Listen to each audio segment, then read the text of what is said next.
وَلْتَكُن مِّنكُمْ أُمَّةٌ يَدْعُونَ إِلَى الْخَيْرِ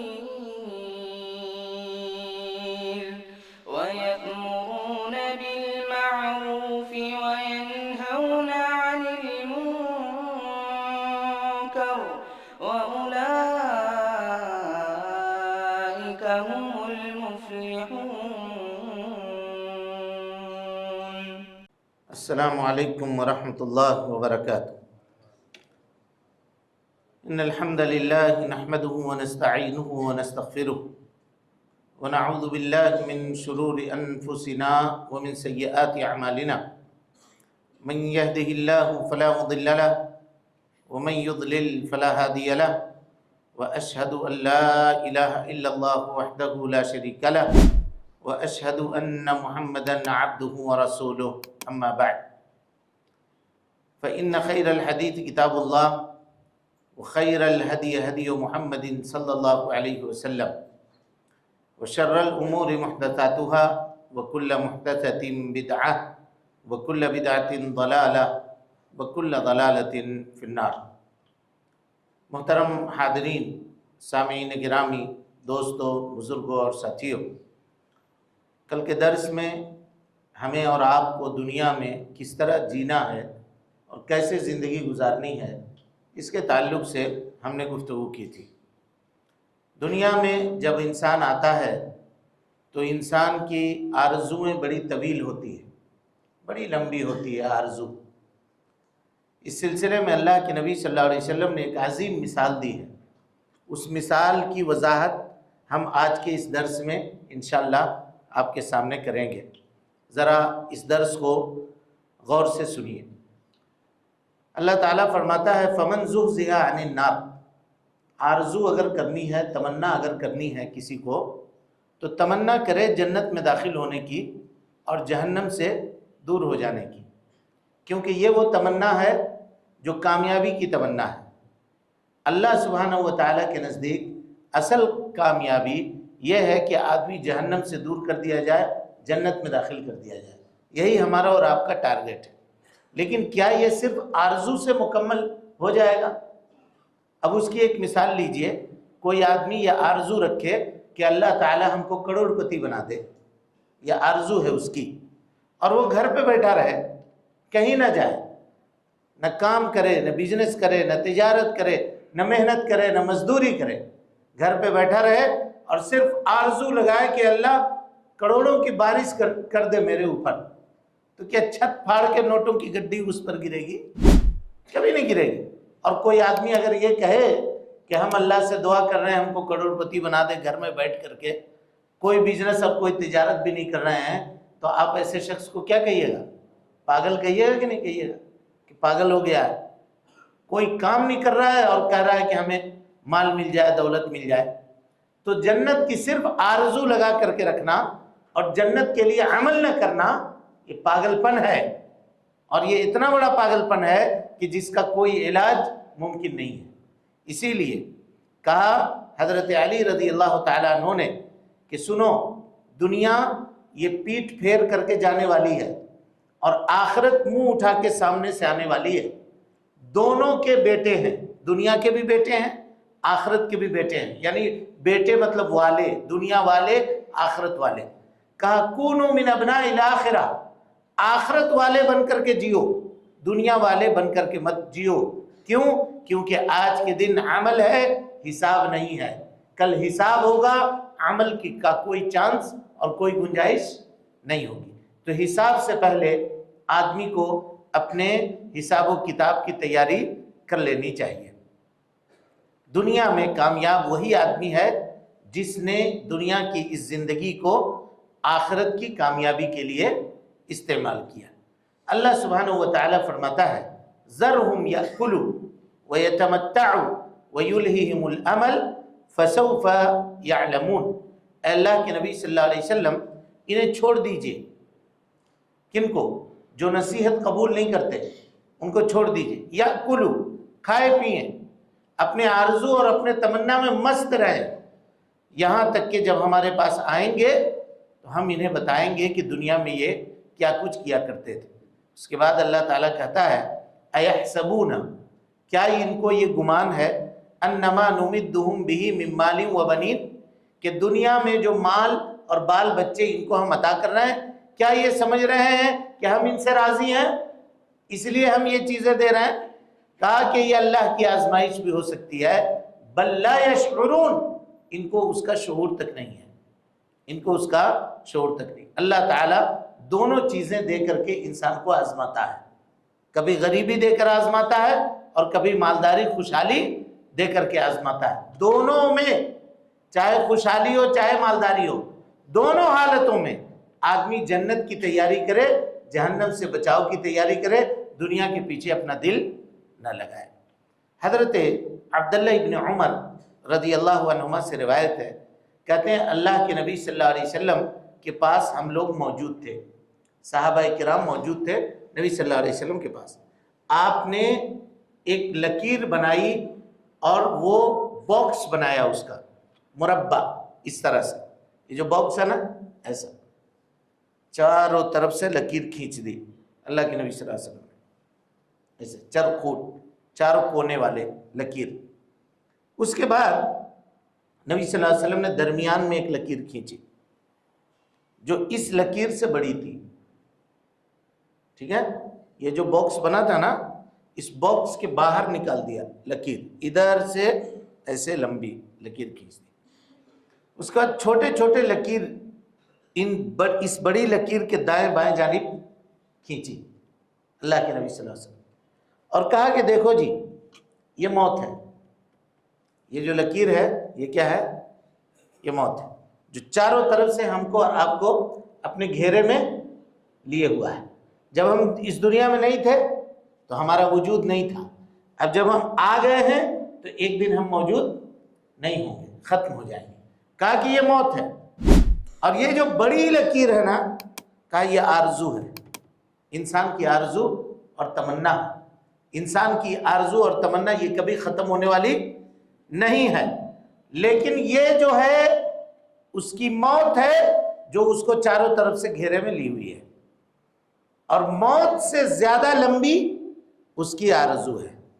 اور ارد گرد میں جو چھوٹی موٹی لکیریں اللہ کے نبی صلی اللہ علیہ وسلم نے کھینچی، کہا یہ موت کے اسباب ہیں، چاہے وہ بیماری ہو چاہے کوئی بھی چیز ہو، کہا موت کے اسباب ہے۔ ایک لکیر سے بچے گا تو دوسرے میں پھنسے گا، ادھر سے بچے گا تو ادھر میں پھنسے گا۔ کہا یہ کل دنیا کی حیثیت ہے، کل دنیا کی یہی حیثیت۔ مثال سمجھے نہیں سمجھے؟ سمجھ گئے سارے لوگ مثال؟ جی، کہا یہ جو لکیر ہے چاروں طرف، کہا کہ یہ موت ہے، درمیان میں لمبی لکیر کھینچ دی اس لکیر سے باہر، کہا یہ آرزو ہے۔ یعنی انسان کی آرزو یہ رہتی ہے کہ اگر اس کی زندگی 90 سال کی ہے تو 180 سال کی آرزو بنا کے رکھتا ہے، 180 سال، اس سے کم کا نہیں سوچتا۔ موقع ملے تو 1000 سال کا بھی سوچ لے گا، وہ چاہے گا کہ ہم رہیں 1000 سال تک دنیا میں، یہ اس کی آرزو ہے۔ اور اس کے بعد درمیان میں یہ جو چھوٹی موٹی لکیریں تھیں، کہا کہ یہ موت کے اسباب ہے، کبھی بیماری ہے، کبھی ایکسیڈنٹ ہے، کبھی کچھ ہے، کبھی کچھ ہے، کبھی کچھ ہے، کبھی کچھ ہے۔ کہا ایک سے بچے گا دوسرے سے، دوسرے سے بچے گا تیسرے سے، کسی نہ کسی میں جا کے پھنسے گا اور انجام موت ہے، جبکہ اس کی آرزو دھری کی دھری رہ جاتی ہے اور وہ اپنے آرزو کو مکمل نہیں کر سکتا۔ اسی طرح سے ایک اور حدیث ہے، حضرت انس رضی اللہ تعالی عنہ کی روایت ہے، اس میں بھی حضرت انس رضی اللہ تعالی عنہ یہی روایت بیان کرتے ہیں اور کہتے ہیں کہ دیکھو یہ جو سب سے قریبی لکیر ہے یہ موت ہے، قریبی لکیر موت ہے، جو انسان کے جانب اپنے پنجے کو بڑھائے ہوئے کھولے ہوئے بڑھ رہی ہے۔ انسان اسی سے سب سے زیادہ غافل ہے اور اپنے آرزو کے پیچھے پاگل ہے، لگا ہوا ہے۔ نتیجہ یہ ہوتا ہے کہ اس کی آرزو مکمل نہیں ہو پاتی اور اس سے پہلے موت اپنا پنجہ اس کے اوپر گاڑ دیتا ہے۔ اس حدیث میں اللہ کے نبی جناب محمد رسول اللہ صلی اللہ علیہ وسلم نے ہم کو اور آپ کو یہ تنبیہ کی ہے کہ دنیا کی جو زندگی ہمیں اور آپ کو ملی ہے، 60 سال کی، 50 سال کی، 70 سال کی جو زندگی ہے، اس کو ہم آخرت کے لیے استعمال کریں، دنیا کے لیے استعمال نہ کریں۔ یہ دنیا بے وفا ہے، اس سے پہلے بات ہو چکی ہے، ایک روز مرنا ہے۔ زندگی جو آخرت کی ہے وہ ہمیشہ کی ہے، دنیا کی یہ زندگی عارضی ہے۔ عارضی زندگی کو سنوارنے کے لیے حقیقی زندگی کو برباد کر دینا یہ عقل مندی کی نشانی نہیں ہے، عقل مندی یا آدمی کے عقل مند ہونے کی علامت نہیں ہے۔ اس کے بعد امام بخاری رحمۃ اللہ علیہ کہتے ہیں باب من بلغ 60 سنہ، وہ آدمی جس کو اللہ سبحانہ و تعالیٰ نے 60 سال کی عمر دی۔ باب من بلغ 60 سنہ، وہ آدمی جس کو اللہ کی جانب سے 60 سال کی عمر عطا کر دی گئی، اب اس کا کوئی بھی عذر اللہ سبحانہ و تعالیٰ کے سامنے ناقابل قبول ہے، کوئی بھی عذر۔ ٹھیک ہے، سمجھے حدیث کو، باب کے ترجمے کو سمجھے یا نہیں سمجھے؟ انسان کو سمجھنے کے لیے دنیا میں خیر اور شر کو جاننے کے لیے کیا 60 سال کی عمر کافی نہیں ہے؟ اللہ نے ایک انسان کو 60 سال کی عمر دی، اس کے بعد اللہ کے سامنے جا کر وہ کہے کہ اے اللہ میں قرآن نہیں پڑھنا جانتا تھا، اے اللہ میں دین کے بارے میں تعلیمات نہیں حاصل کیا، اے اللہ میں خیر اور شر کے درمیان تمیز نہیں کر سکا، تو اللہ تعالیٰ کہے گا کہ کوئی عذر تمہارا قابل قبول نہیں ہے۔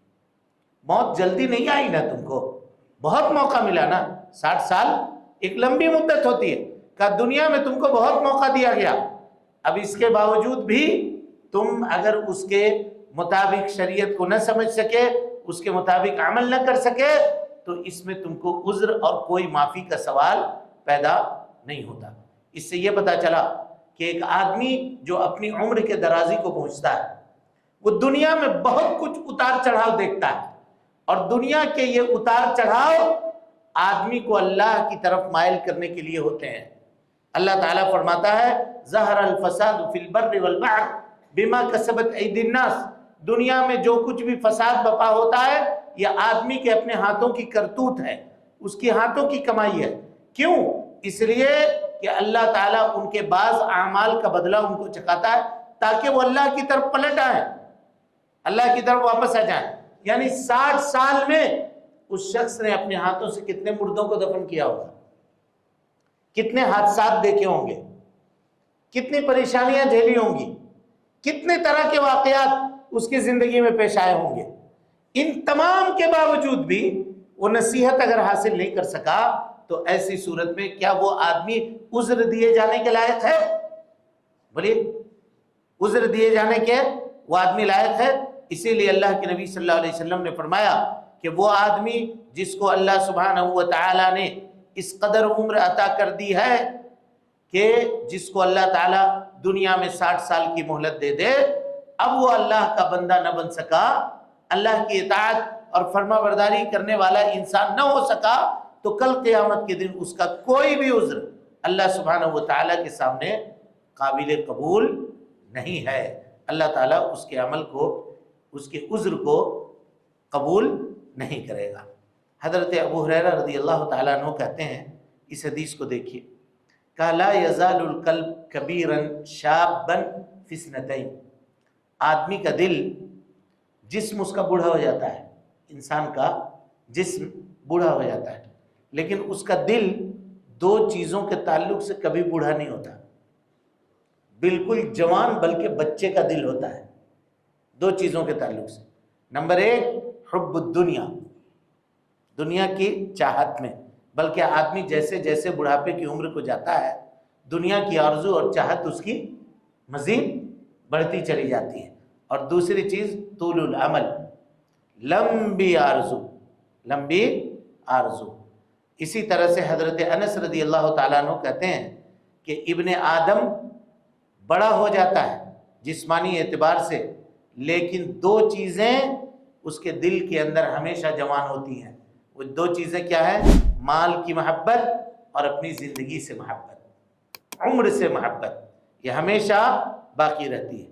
اب آپ دیکھیے گا، انسان جس قدر جوان ہوتا ہے دنیا میں اور جس قدر آگے بڑھتا چلا جاتا ہے دنیا میں، اس کی عمر جتنی آگے بڑھتی چلی جاتی ہے، عمر کے بڑھنے کے ساتھ ساتھ اس کی آرزویں بڑھتی ہیں، اس کی امیدیں بڑھتی ہیں، دنیا سے محبت بڑھتی ہے، حب الدنیا کا وہ شکار ہوتا ہے، حب المال کا وہ آدمی شکار ہوتا ہے، کبھی کبھی حب منصب، ریاست، جاہ، مقام اور مرتبے کا شکار ہوتا ہے۔